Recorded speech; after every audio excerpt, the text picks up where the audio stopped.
السلام علیکم ورحمۃ اللہ وبرکاتہ۔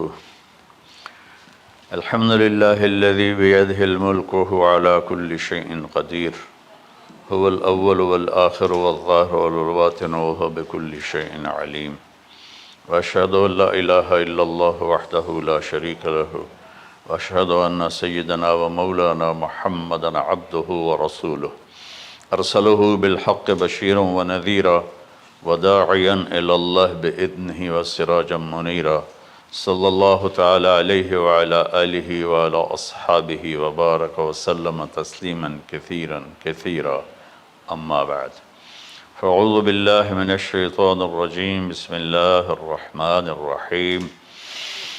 ان ابراہیم کان امۃ قانتا حنیفا للہ ولم یک من المشرکین شاکرا لانعمہ اجتباہ وہداہ الی صراط مستقیم، ثم اوحینا الیک ان اتبع ملۃ ابراہیم۔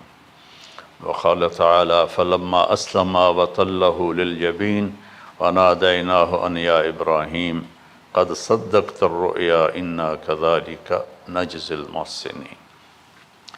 میرے محترم بھائیوں بہنوں، میرے عزیزوں، بچے بچیوں، پوری دنیا کے انسانوں، اللہ کرے میرا پیغام پوری دنیا میں پہنچے، مسلم بھی سنیں، نان مسلم بھی سنیں، کہ اچھی بات تو لینی چاہیے جہاں سے بھی ہو۔ عید قربان جس کو ہم کہتے ہیں وہ قریب ہے، 5 دن 6 دن باقی ہیں۔ یہ ابراہیم علیہ السلام کی سنت ہے، اور میرے نبی نے اس کو زندہ کیا۔ بیچ کے زمانوں میں یہ نہیں تھی، اس کو میرے نبی پاک صلی اللہ علیہ وسلم نے زندہ فرمایا، اور آپ اپنے عید کے موقع پر 2 جانور ذبح فرماتے تھے، 2 دمبے، ایک امت کے لیے اور ایک اپنے لیے۔ سبحان، ایک امت کے لیے ایک اپنے لیے۔ ابراہیم علیہ السلام سے یہ سلسلہ کیسے شروع ہوا؟ ابراہیم علیہ السلام کون ہیں، ان کی ہستی کیا ہے؟ ابراہیم علیہ السلام وہ نبی ہیں جن پر ساری امتوں کا اتفاق ہے۔ یہود بھی ابراہیم علیہ السلام کو کہتے ہیں ہمارے ہیں، عیسائی بھی ابراہیم علیہ السلام کو کہتے ہیں ہمارے ہیں، مسلمان بھی ابراہیم علیہ السلام کو کہتے ہیں ہمارے ہیں۔ آگے پھر یہود موسیٰ علیہ السلام پر رک جاتے ہیں اور عیسیٰ علیہ السلام کا انکار کرتے ہیں، عیسائی عیسیٰ علیہ السلام پر رک جاتے ہیں اور محمد مصطفیٰ صلی اللہ علیہ وسلم کا انکار کرتے ہیں۔ ان ابراہیم لأواہ حلیم، ان ابراہیم لأواہ حلیم، ابراہیم بہت مہربان، رونے دھونے والے تھے، اور ابراہیم کا مطلب بھی ہے مہربان باپ، مہربان باپ۔ ابراہیم علیہ السلام کی کہانی تو بہت لمبی ہے، اسے سنانے کے نہ مجھے سکت ہے، اور نہ ہی آگے جو ہم کاسٹ کرتے ہیں اس میں اتنی ہمت ہوتی ہے، تو ہم شروع ہی کرتے ہیں کہ ابراہیم علیہ السلام سے اللہ نے اپنے بچے کی قربانی کیسے لی، پیچھے سارے واقعات کو چھوڑ کر۔ ابراہیم علیہ السلام کو جب آگ میں ڈالا گیا اور اللہ تعالیٰ نے ان کو آگ سے زندہ سلامت باہر نکالا، تو پھر انہوں نے ہجرت فرمائی اور مصر گئے۔ مصر کا جو بادشاہ تھا وہ ہر آنے والی عورت کو زبردستی 1 رات اپنے کمرے میں رکھتا تھا، تو اس نے حضرت سارہ علیہ السلام کو بھی قبضہ کر کے اپنے کمرے میں رکھا۔ جو ہی ہاتھ بڑھاتا اس کا ہاتھ سوکھ جاتا، پیچھے کرتا تو ٹھیک ہو جاتا، پھر ایسے ہاتھ بڑھاتا سوکھ جاتا، پھر پیچھے کرتا ٹھیک ہو جاتا، پھر ایسے ہاتھ بڑھایا سوکھ گیا، پھر پیچھے کیا ٹھیک ہو گیا۔ تو اس نے کہا یہ تو کوئی اور ہی بات ہے۔ تو اس نے اپنی بیٹی حضرت ہاجرہ وہ ان ابراہیم علیہ السلام کے نکاح میں دے دی۔ ابراہیم علیہ السلام اس وقت 70 سے اوپر جا چکے تھے اور حضرت ہاجرہ 22 سال کی تھی۔ یہ 3 افراد کا قافلہ ہجرت کر کے فلسطین پہنچا، اور ابراہیم علیہ السلام کی عمر گزر گئی۔ رب ہب لی من الصالحین، یا اللہ کوئی نیک بچہ دے، یا اللہ کوئی نیک بچہ دے۔ اولاد کا نیک ہونا ضروری ہے، ڈاکٹر بنے، انجینئر بنے، عالم بنے، مفتی بنے، ان میں سے کوئی چیز ضروری نہیں، اولاد کا نیک ہونا ضروری ہے۔ اور اس کے لیے والدین کو ٹائم دینا پڑے گا، والدین کو محبت دینی پڑے گی، والدین کو گود دینی پڑے گی، والدین کو شفقت دینی پڑے گی، ورنہ اولاد اور ماں باپ 2 کنارے بن جائیں گے۔ کچھ تقریباً 84 سال کی عمر میں اللہ تعالیٰ نے حضرت ہاجرہ سے بیٹا دیا، سارہ کی بجائے ہاجرہ سے بیٹا دیا۔ حضرت اللہ کی حکمت تھی، اللہ بھی یہی چاہ رہے تھے، تو حضرت سارہ کو بڑی تکلیف ہونے لگی، کہنے کہ اس بچے کو مجھ سے دور کرو، اس بچے کو مجھ سے دور کرو، میں دیکھ نہیں سکتی۔ تو جبریل آئے کہ اللہ تعالیٰ بھی فرما رہے ہیں کہ اسے یہاں سے دور کرو۔ کہ کہاں لے جاؤں؟ کہ یہ ہم بتائیں گے کہاں لے جانا ہے۔ تو جبریل انسانی شکل میں اونٹ پہ سوار ہو کر تشریف لائے، اور پیچھے حضرت ابراہیم علیہ السلام اپنی اونٹنی پر، بچہ بیگم، اور آگے جبریل رہبر کے طور پر۔ فلسطین سرسبز ہے، کہیں خشک ہے، لیکن پانی ہے، اچھی آبادی ہے۔ چلتے چلتے چلتے چلتے 1 مہینہ کا سفر کرنے کے بعد جب وہ علاقہ شروع ہوا جہاں کالے پہاڑ، کالے پتھر، کوئی پتا نہیں سبزے کا اور کوئی نشان نہیں پانی کا، وہاں سے چلتے چلتے چلتے 4 پہاڑوں کے اندر ایک وادی سی آئی۔ جب وہاں پہنچے تو جبریل کہنے لگے اللہ کے نبی یہاں ہاجرہ اور اسماعیل کو چھوڑ دیں۔ جب وہ آگ میں جا رہے تھے نا ابراہیم علیہ السلام، تو ایک لفظ نہیں بولے، بس نے کہا حسبی اللہ و نعم الوکیل۔ لیکن جب جبریل نے کہا یہاں چھوڑ دیں تو ایک دم بولے یہاں کیسے چھوڑ دوں، یہاں تو کچھ بھی نہیں ہے، یہ کیسے رہیں گے؟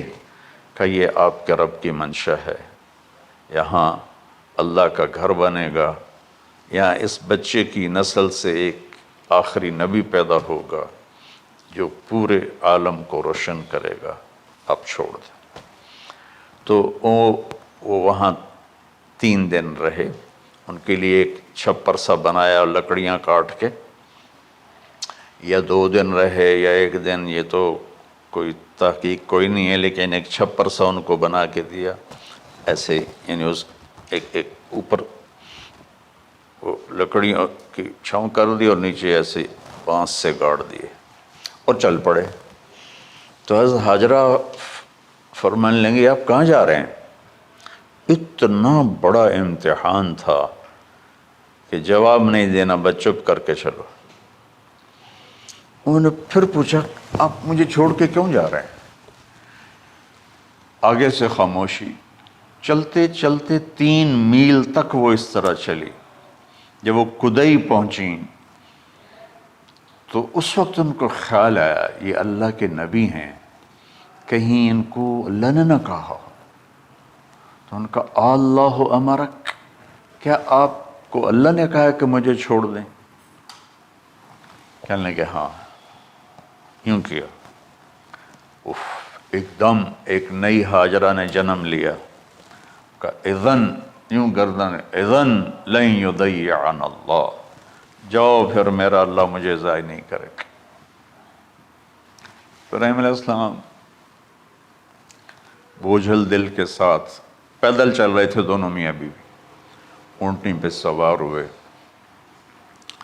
اور وہ اپنے بچے کو گود میں لے کر ایسے کھڑی ان کو دیکھ رہے تھے۔ یہ کوئی مہینے کے لیے نہیں جا رہے تھے، پتہ نہیں ہے کب واپس آئیں۔ اج دے وچھڑے قد ملن گے، جانے رب رحمان۔ دیکھتی رہیں۔ پھر انہیں ایسے پہاڑی کے اوپر چڑھے کہ اونٹ نیچے اتری، تو پھر انہوں نے منہ موڑا اور واپس اس وادی کی طرف چلیں۔ کیا وقت تھا، صبح تھی، شام تھی۔ جو ابراہیم علیہ السلام غائب ہوئے تو ایک دم آپ نے اونٹنی کا منہ موڑا ادھر ہی اور کہا ربنا انی اسکنت من ذریت بواد غیر ذی زرع ربنا لیقیموا الصلاۃ۔ کیا درد ہے! آپ اندازہ لگاؤ، ایک آدمی کو 84 سال کی عمر میں بیٹا ملے اور پھر اسے ایسے جنگل بیابان میں چھوڑ دیا جائے، تو ان کے دل پہ کیا بیت رہی ہوگی۔ یہ اس دعا میں وہ درد ہے جو میرے بھی آنسو نکل رہے ہیں۔ ان کو 3 دفعہ قصہ سنا چکا۔ اے اللہ، تیرے ہی کہنے پر، تو جو میرا رب ہے، یا اللہ نہیں کہا، اللہم نہیں کہا، ربنا، یا اللہ تو تو مہربان ہے، اس میں بھی کوئی تیری مہربانی ہوگی، تیری محبت ہوگی، تیری شفقت ہوگی۔ انی اسکنت من ذریت، میں نے چھوڑ دیا اپنی اولاد کو، یا اللہ میں نے وہاں چھوڑا جہاں نہ پتہ ہے، نہ دانہ ہے، نہ پانی ہے، تو جان اور یہ جانے۔ اس درد بھری دعا نے عرش کو بھی ہلا دیا تھا، اور آپ نے منہ موڑا۔ اس باپ کو سوچو جو ہر قدم پہ اپنے معصوم بچے سے دور ہو رہا ہے، اور اس ماں کو سوچو جو ہر قدم پہ اپنے خامن سے دور ہو رہی ہے۔ ابراہیم کی منزل تو آگے گھر ہے، 2 بیویاں اور ہیں، ادھر تو پتھروں کے ساتھ دوستی ہے۔ جب ہاجر، میں ایک دفعہ میں ایسے سوچ میں بیٹھا، میں اتنا رویا۔ میں نے کہا جب وہ ہماری ماں ہاجرہ وہاں اکیلی بیٹھی ہوگی، وہ چاروں طرف اونچے اونچے پہاڑ تھے، اور اندر بیٹھنے والے کو باہر کا پتہ نہیں، باہر والے کو اندر کا پتہ نہیں۔ تو شام ڈھلی ہوگی تو اندھیری رات نے کیا ظلم ڈھایا ہوگا، کالے پہاڑوں کا اندھیرا، اندھیری رات کا اندھیرا۔ تارے بھی حیران ہوں گے، یہ کون بی بی بیٹھی ہوئی ہے۔ ستارے روزانہ ہی نکلتے تھے، لیکن آج وہ ایک نیا تماشا دیکھ رہے ہیں کہ ایک معصوم شہزادی ایک معصوم بچے کو گود میں لے کے بیٹھی ہے، کون اسے یہاں چھوڑے۔ چاندنی رات ہی تو چاند بھی حیران ہو رہا ہوگا، یہ کیا ہو رہا ہے، یہ کیا ہو رہا ہے، یہ کیا ہو رہا ہے۔ اور وہ تنہا جان آسمان کو دیکھتی ہوگی، یا اللہ یہ میرے ساتھ کیا ہوگی۔ وہ رات کیسی، پہلی رات کیسی گزری ہوگی حضرت ہاجرہ پر۔ یہ ہمارے تبلیغ والے 3 دن کے لیے جاتے ہیں، بیویاں شور مچا دیتی ہیں، چھوڑ کے جاندے پہ وہ، چھوڑ کے جاندے پہ۔ اس ہاجرہ کو سوچو جس پر اندھیری رات تھی، اور اسے کچھ پتہ نہیں تھا میرے ساتھ کیا ہونے والا ہے۔ جب دن چڑھا تو سورج نے دیکھ کر اس کی آنکھیں پھٹ گئیں کہ یہ کیا ہے۔ وہ تو کسی پہ رحم نہیں کرتا، اس کی آگ نے پتھروں کو تپایا، میری ماں ہاجرہ کے چھپر کو تپایا اور تڑپا کے رکھ دیا۔ ایک چھوٹا سی مشکیزہ تھا پانی کا، اس سے گھونٹ گھونٹ پی کے ان کے منہ میں بھی ڈال رہی تھی۔ اس مشکیزے پر 3 دن گزرے، پانی ختم ہو گیا۔ ہم 92 کے حج میں پھنس گئے مزدلفہ سے پہلے تو ہماری بس میں پانی کوئی نہیں تھا. جو اس وقت ہمارا حال ہو، ہمیں پتہ تھا 2-4 گھنٹے کے بعد پانی ہے، لیکن جو اس وقت بچے بھی تھے، چیخ و پکار تھی. ہاجرہ کی چیخیں کون سن رہا تھا؟ اور ادھر اسماعیل کی دھاڑ دھاڑ شروع ہو گئی، پیاس کی وجہ سے، بھوک کی وجہ سے. بے بس ماں دیکھ رہی ہے، میں کیا کروں؟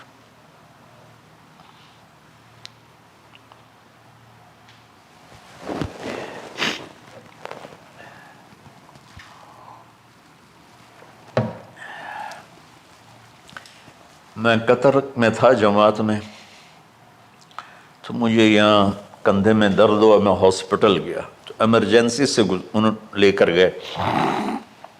ایک بچہ تڑپ رہا تھا اس میں، جو ہاسپٹل کا بیڈ ہوتا ہے چھوٹا سا. اس کی ماں ٹیک لگا کر نا اس کو یوں دیکھ رہی تھی.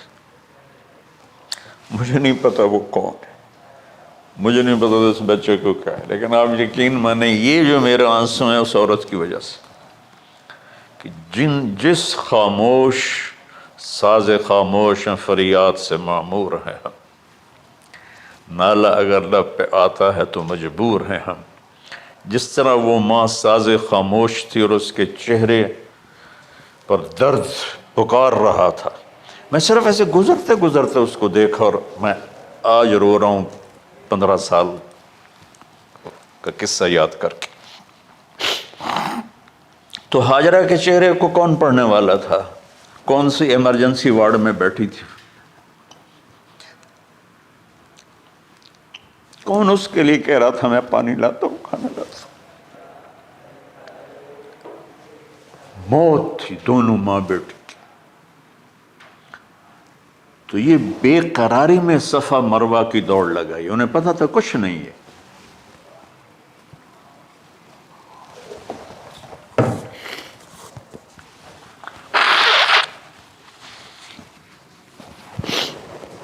انہیں معلوم تھا کچھ نہیں ہے، لیکن وہ اس کو تڑپتے دیکھ نہیں پا رہے.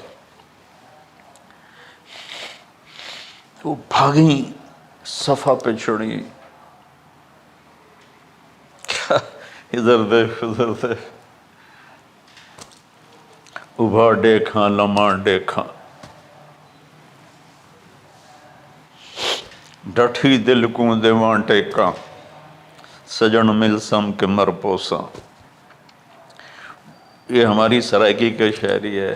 مشرق دیکھتے ہوں، مغرب دیکھتے ہوں، دائیں بائیں دیکھتے ہوں، کوئی ہے میری فریاد سننے والا. یہ حالت تھی اس وقت ام اسماعیل کی. نیچے اتری جہاں وہ ٹیوب لائٹس آتی ہیں، وہاں وہ نیچے ہو گئے اور بچہ غائب ہو گیا. تو دوڑ لگاتے. مصر کی شہزادی اور مکے کے نوکدار پتھروں کے اوپر دوڑ رہی تھی. جب بچہ نظر آیا پھر آہستہ ہو گئی، پھر مروہ پہ چڑھی، پھر صفا پہ چڑھی، پھر مروہ پہ چڑھی، پھر صفا. مجھے لگتا ہے صفا مروہ بھی رو رہے ہوں گے اس وقت، اور مکے کے پہاڑ بھی رو رہے ہوں گے. سورج بھی اس وقت رو رہا ہوگا. آخر وہ مروہ پہ تھک کے گر گئیں. یہ نہیں کہ انہیں 7 چکر لگانے تھے، 7ویں چکر کے بعد ان کی ہمت جواب دے گئی، وہ گر گئیں. اور ان کا جینا چاہا کہ میں بچے کو اپنے سامنے مرتا دیکھوں، اس لیے وہیں گر گئیں کہ میں اتھے مر جاؤں اتھے مر جاؤں.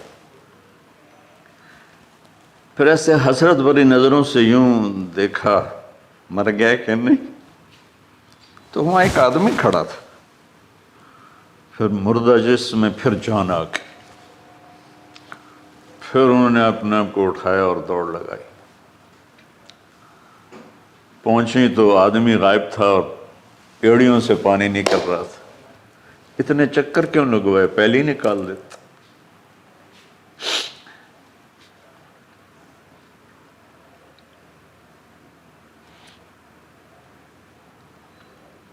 عاشق ہوں میں عشق کماں میں، دل رکھیں وانگ پہاڑاں ہو، سہ صدیاں ہزار غلامیں کر جانے باغ بہاراں ہو، منصور جے چک سولی دتے جڑے واقف کل اسراراں ہو، سجدیں سر چائیں نہ باہو توڑے کافر کہیں ہزاراں ہو، عاشق سوئی حقیقی جڑا قتل معشوق دے مننے، سر نو جوڑے تے مکھ نہ موڑے بھامیں 100 تلواراں کھنے، سچا عشق حسین علی دا باہو سر دتے تے راز نہ بن۔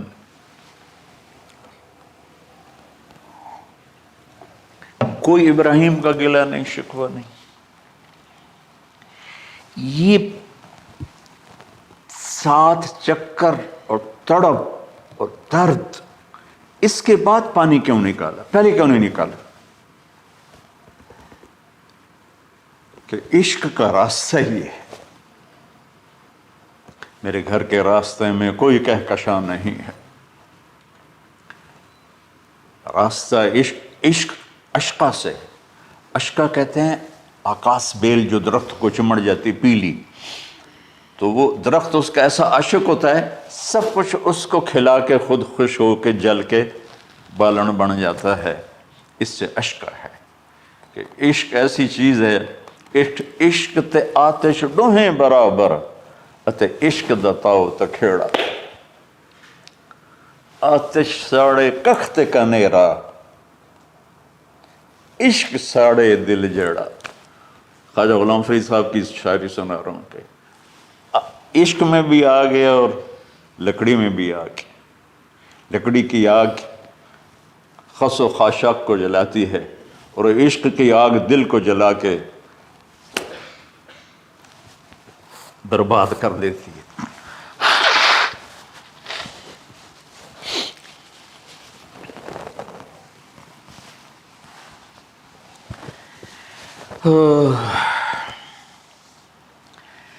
یہ دنیا میرے بھائی بہنوں امتحان کی جگہ ہے۔ ہم اسے جنت بنانا چاہتے ہیں، ہم یہاں اپنی مرضیاں پوری کرنا چاہتے ہیں۔ اللہ کی قسم، اللہ کی قسم، اللہ کی قسم، جس نے اپنی مرضی پہ چلنا شروع کیا وہ تباہ ہو گیا۔ جو اللہ رسول کی غلامی کے دائرے میں آیا وہ کامیاب ہو گیا۔ دیکھا تو پانی ابل رہا ہے، ابل رہا ہے، ابل رہا ہے، فوارے مار رہا ہے۔ تو اس وقت عبرانی لینگویج تھی تو ان کا زمزم زمزم، ٹھہر جا ٹھہر جا ٹھہر جا۔ وہ نیچے زور، اللہ کو بھی یہی منظور تھا، وہ نیچے زور۔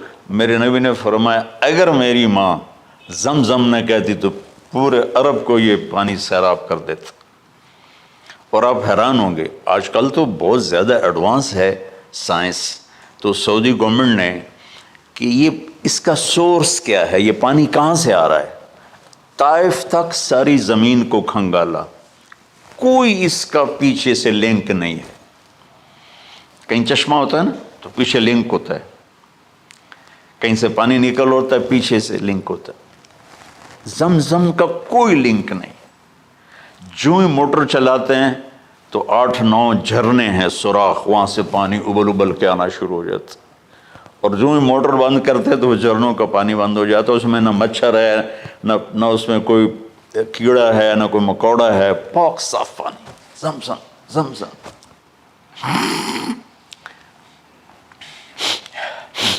جتنا اونچا بنانا ہو بلڈنگ اتنی گہری بنیاد۔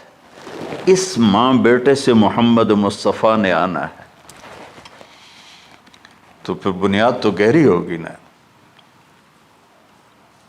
ایسے تو نہیں ہے نا۔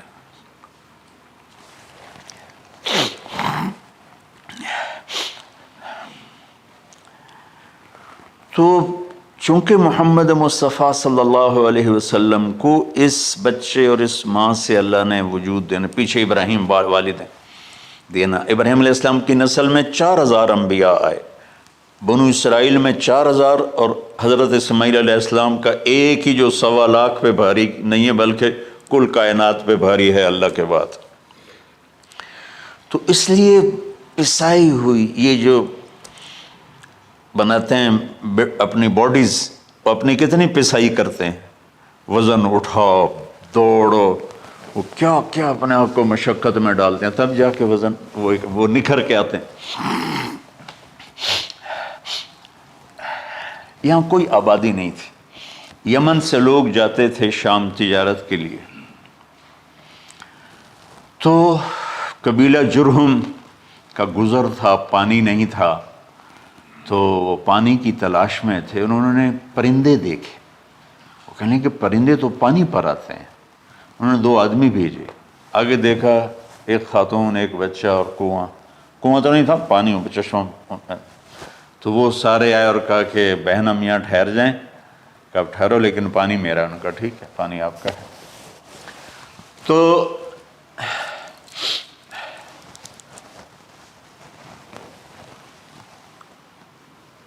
ایک سال کے بعد اجازت ملی، جاؤ مل کے آؤ، مل کے آؤ۔ جس گھاٹی سے ابراہیم کو جدا کیا تھا اس پر کتنی دفعہ حضرت ہاجرہ کی نظر پڑتی ہوگی،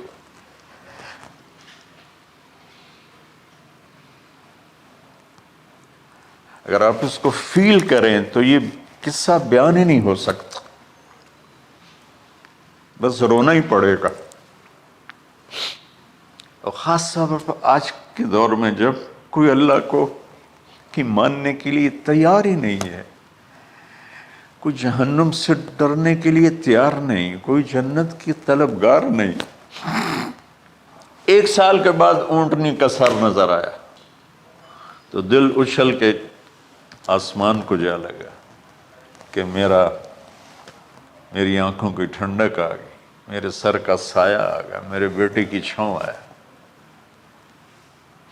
وہ اونٹنی بٹھائی، کہا تشریف لائیے، کہنے لگے اترنے کا حکم نہیں ہے، صرف ملاقات۔ نہ آتے صبر آیا ہوا تھا، صبر توڑ کے پھر جا رہے ہیں، تو اف نہیں کی، آہ نہ کر لبوں کو سی، زخم پہ زخم کھا کے جی، اپنے جگر کا لہو پی، آہ نہ کر لبوں کو سی، عشق ہے دل لگی نہیں، سینے پہ تیر کھائے جا، آگے قدم بڑھائے جا، یعنی زبان حال سے کہہ دے اس کے ہاں ستائے جا۔ کوئی شکوہ گلا نہیں ہے، یہ کیا ملنا ہے، نہ آتے وہیں بیٹھے رہتے۔ کہنے لگے اچھا بچہ گود میں دے دو، سینے سے لگا پیار کی، بہتے آنسو بچے کے رخسار پہ گرے، بچوں کو پتہ نہیں کون ہے۔ کہنے لگی اجازت ہے آپ کا سر دھو دوں، منہ دھو دوں، پاؤں دھو دوں، ہاتھ دھو دوں، یہ پانی پاک ملا ہے، ٹھیک ہے واپس۔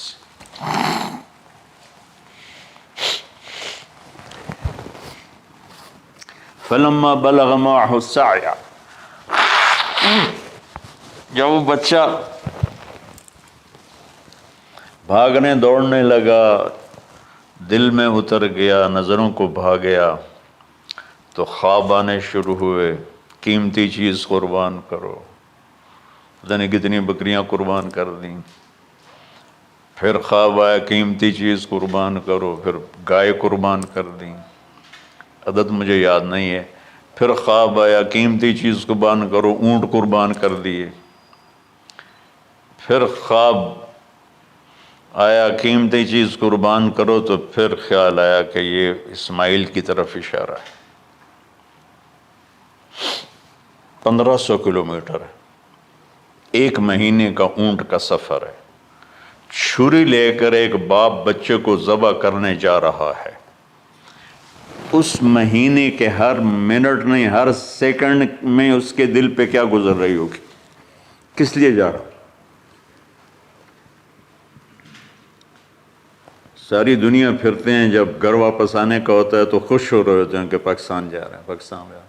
کتنی دفعہ اللہ نے دنیا پھرائی یہ، اور اس باپ کی عمر اب 92 سال ہو چکی، 92 سال مولانا صاحب، اس کی اونٹنی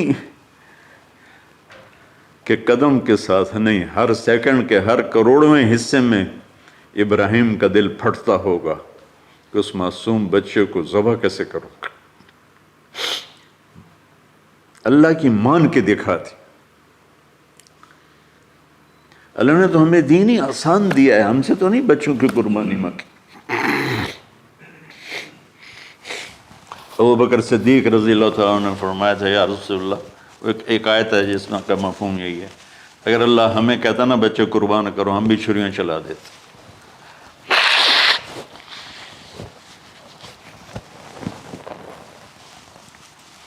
تو میں اس تصور میں جب ڈوبتا ہوں میں رونا شروع کر دیتا۔ عاصم کا بازو ٹوٹا، 6 سال کا تھا،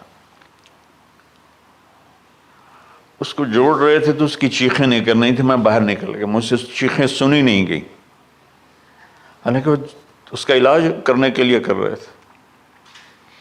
اور یہ 92 سال کی ہستی بڑھاپے میں 1 مہینے کی اذیت برداشت کرتے ہوئے جا رہے ہیں کہ بیٹا ذبح کرنا ہے، بیٹا ذبح کرنا ہے، بیٹا ذبح کرنا ہے۔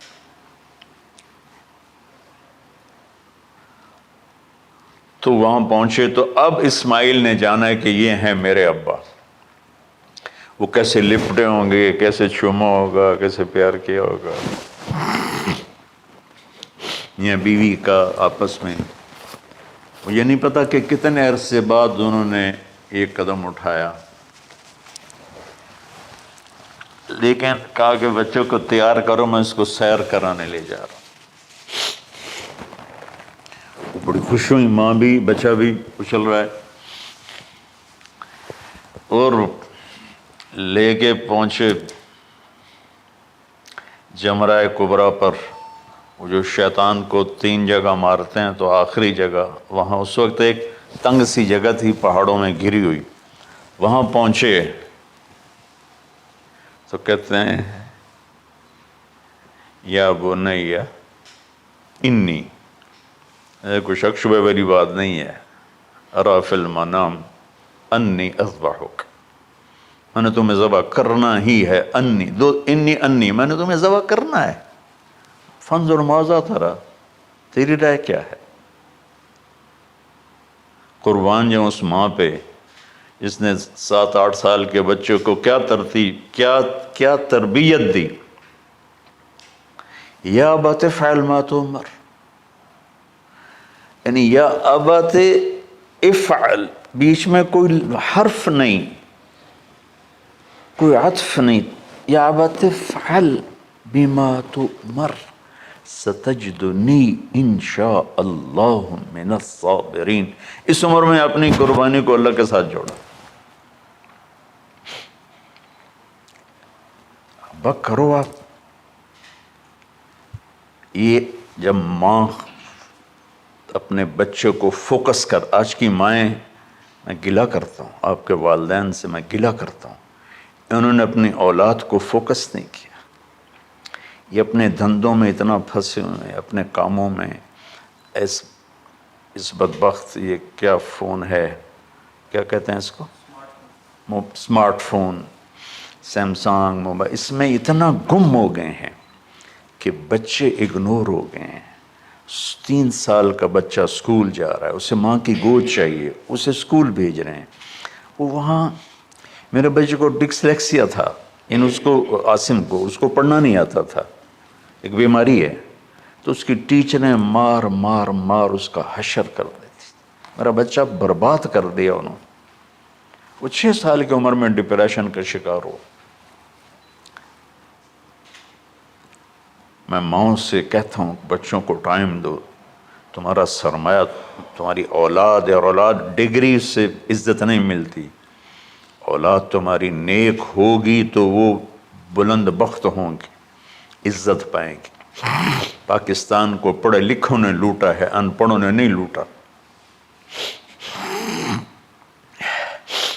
ابا جی، بابا جی، آپ کریں نا، دیر کیوں کر رہے ہیں؟ ستجدنی انشاءاللہ من الصابرین، آپ دیکھیں گے میں آپ کی آزمائش پہ پورا اتروں گا اور اللہ کی آزمائش پر بھی پورا اتروں گا۔ پھر معصوم ذہن ادھر چلا گیا ماں کی طرف، کہنے لگے ہاں یہ بات تو ہے کہ میری ماں کو بڑی تکلیف ہوگی، تو اس لیے نا اپنا کرتا اتارا، کہا بابا جی یہ کرتا آپ میری ماں کو دے دیں، وہ جب مجھے یاد کرے گی میرا کرتا دیکھ لے، اور آپ نے مجھے یہیں دفن کرنا ہے، ادھر نہیں لے جانا، اور آپ بھی احتیاط کریں، مجھے الٹا الٹائیں، طلّہ للجبین، میرا سر زمین پہ لگائیں، گردن نہیں، تاکہ آپ کو تکلیف نہ ہو مجھے دیکھ کر۔ اب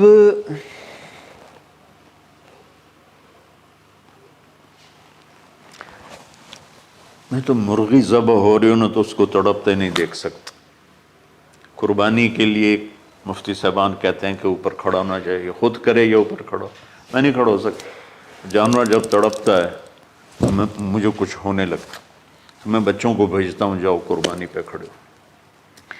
جیسے ابراہیم علیہ السلام کا تصور کر کے میری چیخیں نکل کہ انہوں نے جب ان کی کمر پہ گوڈا رکھا ہوگا یوں کر کے،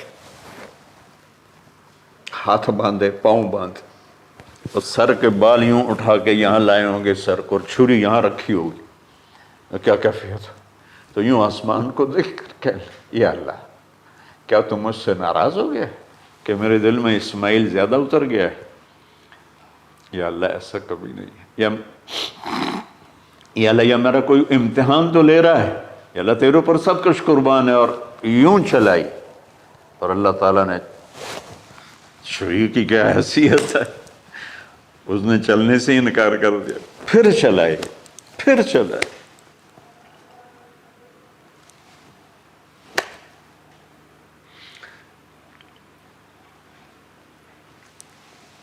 بعضی کتابوں میں ہے تو صحیح، لیکن روایت کی کتنی حیثیت ہے وہ تو مجھے نہیں پتا، لیکن چونکہ یہ ایک تاریخی چیز ہے کہی جا سکتی ہے۔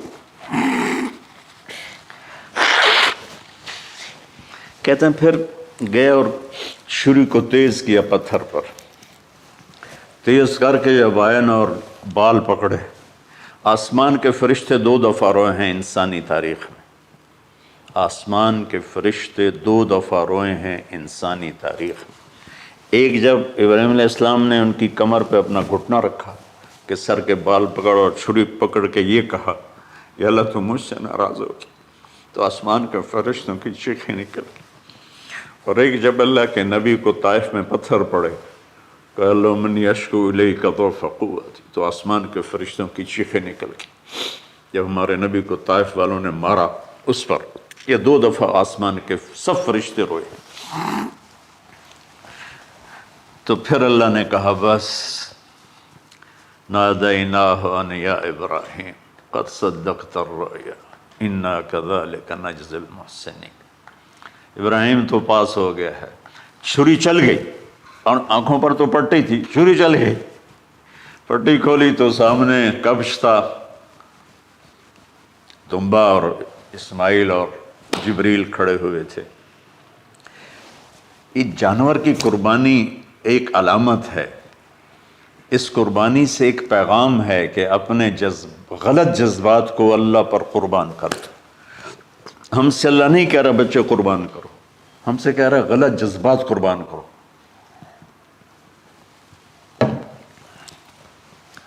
ہم سے اللہ کہہ رہا ہے اپنے جذبات کو دبا دو جو تمہیں اللہ اس کے رسول سے دور کرتے ہیں، ان پر چھری چلاؤ۔ جو اللہ اس کا محبوب کہتا ہے ان کو کرنے کے لیے بھی اپنے جذبات پہ چھری چلاؤ۔ سچ بولنے کے لیے چھری چلانی ہے تو چلاؤ اپنے جذبوں پر، اب اس کو پھیلا دو۔ ساری شریعت میں اللہ نے جو احل حلالا، جو اس نے کہا ہے یہ کرنا ہے اس کے لیے اپنے جذبات قربان کر دو، وحرم حراما، اور جو کہتا ہے نہیں کرنا اس کو چھوڑنے کے لیے اپنے جذبات قربان کر دو۔ تو یہ ہے قربانی کی اصل حقیقت۔ جانور دمبے ذبح کرنا تو اس کی ایک علامت ہے، اس کی ایک علامت ہے کہ ہم میرے نبی نے حج پر 63 اونٹ ذبح کی، اپنے ہاتھ سے ذبح کی، باقی 37 حضرت علی رضی اللہ تعالیٰ علیہ السلام نے ذبح کیے۔ تو بھائیو، قربانی کی اصل یہ ہے کہ ہم اللہ اس کے رسول پر اپنے جذبوں کو قربان کر رہے ہیں، اپنے جذبوں کو قربان کر رہے ہیں۔ مولانا ابوالکلام آزاد رحمۃ اللہ علیہ کا میں مضمون پڑھ رہا تھا اسی قربانی پر، تو انہوں نے فرمایا، انہوں نے لکھا، وہ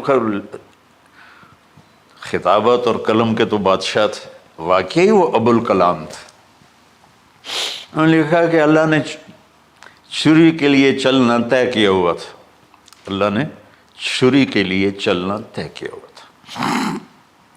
جب اسماعیل کو لٹایا گیا تو اسماعیل کو کھینچ لیا، چھری کو روک دیا۔ جب میرے نبی کے والد کو حضرت عبد المطلب جب زمزم کا کنواں کھود رہے تھے تو باپ بیٹا تھے، حارث اور عبد المطلب، تو تھک کر کے ایک دن کہنے لگے، یا اللہ اگر تو مجھے 10 بیٹے دے گا نا تو میں ایک تیرے نام پہ قربان کروں گا۔ اللہ نے 15 دے دیے۔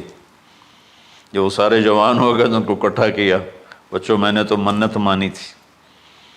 تو انہوں نے کہا، ابا جان آپ جس پہ ہاتھ رکھیں گے ہم تیار ہیں، کیا اطاعت ہے۔ تو کہنے لگے نہیں، میں قرعہ ڈالوں گا، جو اس زمانے کا طریقہ تھا وہ تیروں کے ساتھ۔ تو حضرت عبداللہ کا قرعہ نکل آیا، حضرت عبداللہ سب سے زیادہ محبوب، تو انہوں نے ہاتھ پکڑا، چھرا اٹھایا۔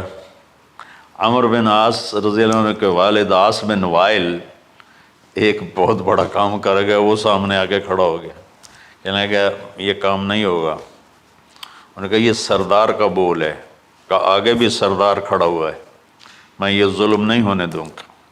سارے مکے والے اس کے ساتھ ہو گئے، عبد المطلب اکیلے رہ گئے۔ انہوں نے کہا وہ جو ہے نا قطبہ کاہنہ نجران میں، وہ جو فیصلہ کرے گی یا عصفان میں وہ مانوں گا۔ کہا چلو۔ تو عصفان یا نجران گئے قریش مکہ کے سردار۔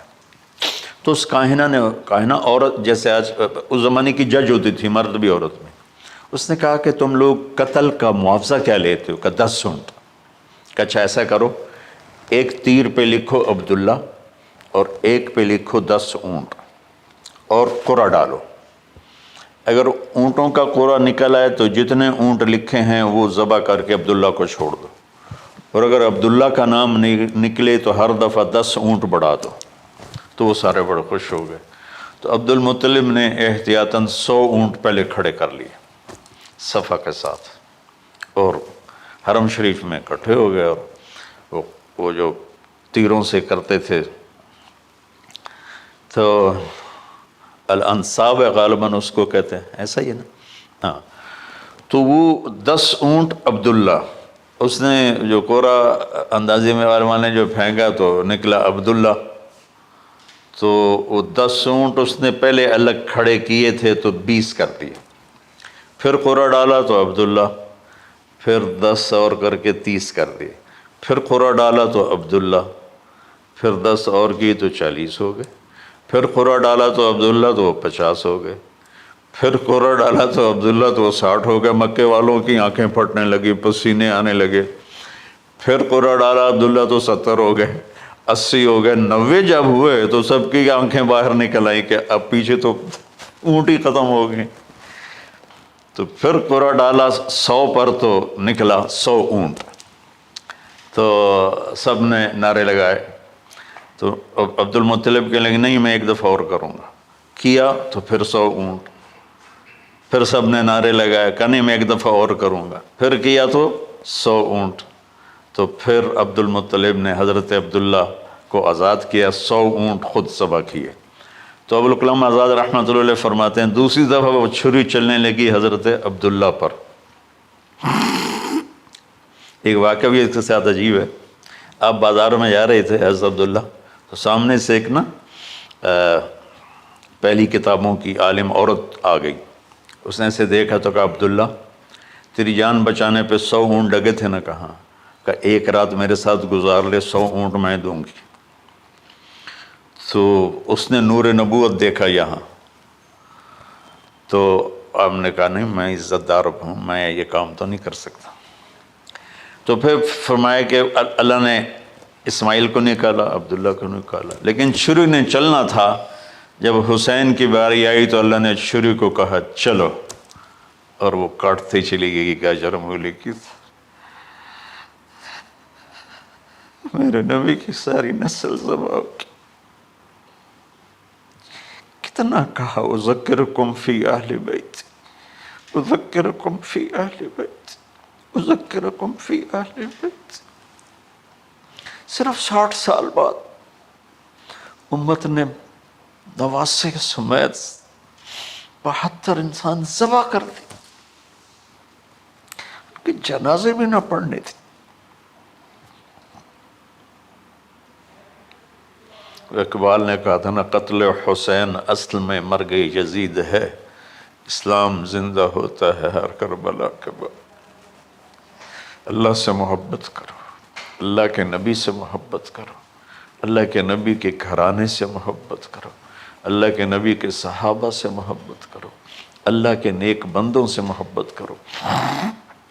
عید قربان کا فلسفہ ہے اللہ اس کے رسول کی اطاعت پہ قربان ہو جانا۔ عید قربان کا فلسفہ ہے اللہ اس کے رسول کی اطاعت میں اپنے جذبات پہ چھری چلا دینا۔